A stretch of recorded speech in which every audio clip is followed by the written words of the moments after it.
bring up a very interesting point. Obviously, you're catering to trying to cater to a mixed crowd, not just the backpackers, and not just the millennials. Although we have a panel today on millennials a little later in the day, which I'm looking forward to sort of listening to. I think it's things change very, very quickly in many aspects of our society and culture. Technology and hotels included, obviously. Mm-hmm.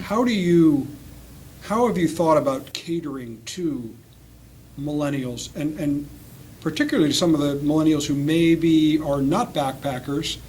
They happen to be of the same age group. They're younger, but they want something.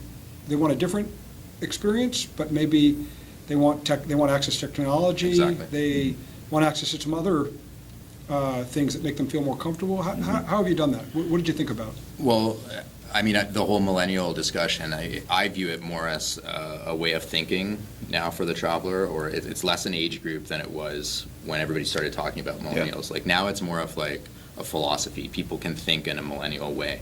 And to me, it's they want choice. They want to be able to curate and interact with their environment. Technology is very, very important. Wi-Fi is very important. Something that is just standard to a generator is just having amazing, super fast Wi-Fi like everywhere. And it's those touch points I think that millennials react really, really well to.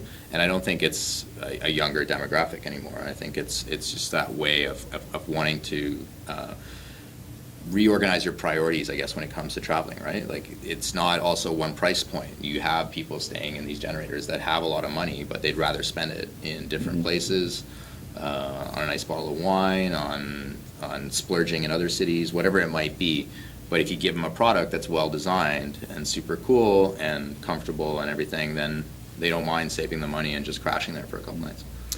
Interesting. Yeah, I mean, I think it's important to point out that when you're thinking about actually building the product, you have to build it to last, right? So there's some core things in the foundation of the product that we're doing that we think really will just last for 10, 20 years. So as Anwar mentioned, the technology, the actual software, the hardware may change every couple of years. So obviously there's always new releases of new phones and tablets and whatnot, but the backbone of the building has to be built correctly. So putting in Cat6 cabling, putting in all of the Wi-Fi that people are going to need for years, and then just sort of almost like crafting a stage, and then the actors on that stage are the guests, and that guest, yes, they could be the 18-year-old or 21-year-old millennial, but they very well could be, and often are, a generator, a 30, 35-year-old, 40-year-old who is young at heart. They're traveling around and either using a backpack or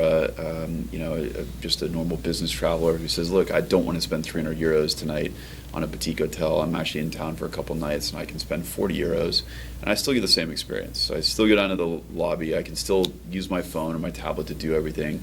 I can go to the library or the chill out space, which is our area that is not activated for alcohol and for loud music. It's more quiet, but you'll see other people there hanging out, and you can meet people, or you can at least feel like you're part of a community.